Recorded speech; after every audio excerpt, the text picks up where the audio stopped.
thank you for the SSUK for inviting us today. Before I start, I will just need to tell you that while I speak, there will be a slideshow running in the background. So the pictures I've used are mainly taken from the social media, from Facebook and WhatsApp. Mainly the pictures of the sit-in. And some of them have been taken by Dr. Ahmed Sir, who is a member of the Sudanese Doctorate Union and also a member of the Sudan Revolution Art group.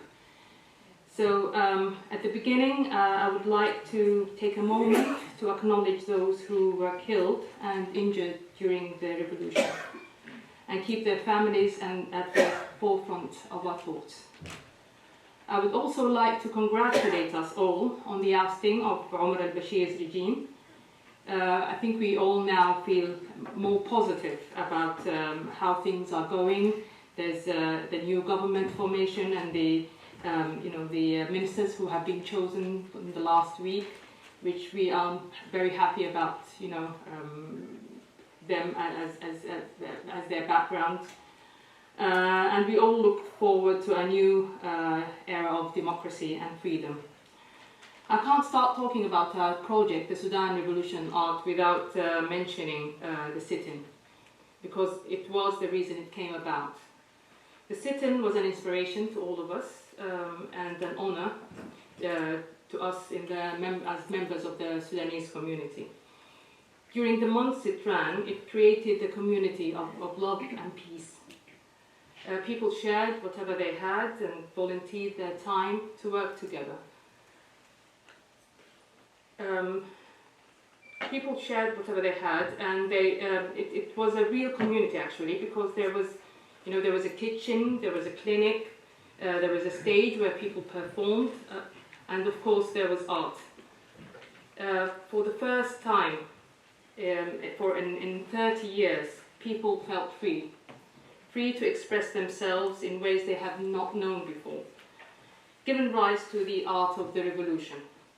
There was a rainbow of artistic projects all around the sit-in, which drew a lot of members of the diaspora to go there and experience the actual atmosphere themselves. But sadly, as we know, the dream ended suddenly and viciously by the attack carried by the previous regime in the holy month of Ramadan, and just days before Eid al-Adha, leaving hundreds killed, many injured, and many more missing. Art was destroyed along with lives, as forces made sure they erased murals and painted over the walls, with the assumption that by doing this they would kill the revolution and oppress the people, but they failed. So the Sudanese Revolution Art project idea came at a time when we were feeling down and disheartened about what our beloved country and its people were going through. And I'm sure every Sudanese member of the diaspora has been glued to their phone and television screens, following every little bit of news that pertains to Sudan. Most of us had sleepless nights, following bad news and difficulty doing our day-to-day work properly. Eid al-Adha was a time of mourning instead of celebration. So, Eid al-Fitr, sorry. I'm one step ahead, I'm afraid. Good. So, recognizing this, we felt such a project might offer some help in that aspect, alongside, of course, the obvious aim of raising the profile of the agency of the Sudanese people, and trying to push organisation and the British government to put pressure on the draconian regime. Sudan Revolution Art came together primarily to increase awareness in the UK about political developments within Sudan, given the lack of Western mainstream media coverage. Art has historically been used as a means of communication, which is why it seemed natural and necessary to display Sudanese political art at a large scale. The project was particularly a great help for members of the Sudanese diaspora to heal and come to terms with the horrific trauma that accompanied the political turmoil of Sudan. Sudan Revolution Art aimed at and succeeded in celebrating and commemorating the revolutionary art which by that point had been destroyed or painted over. So ultimately we wanted to keep the memory of the massacre alive, so we do not forget the price paid for justice and the civilian government, and to ensure those who committed this crime are held accountable. We in the Sudanese Doctors Union have worked in collaboration with members of the Sudanese community and a number of organizations to get this project going.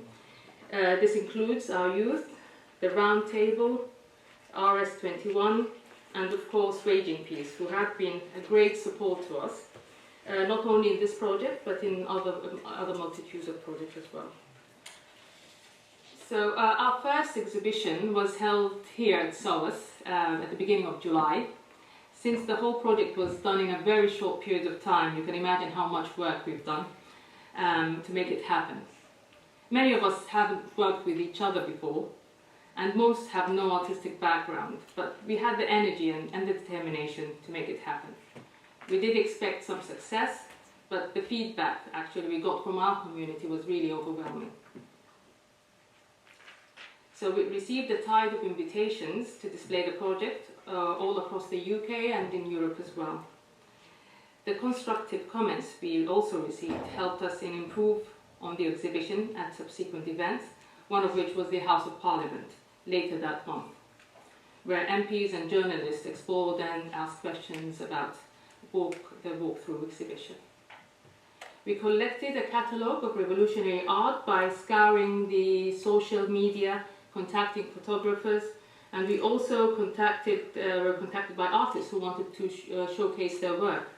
Many names, unfortunately, of artists who completed a great deal of work that were displayed were unfortunately lost to us.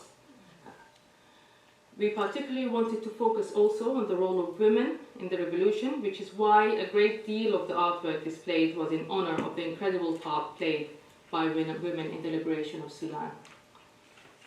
I should also mention that there has been similar initiatives elsewhere in the US and in Australia, which have also been very successful. We will be displaying part of our exhibition outside, so please feel free to visit and ask questions.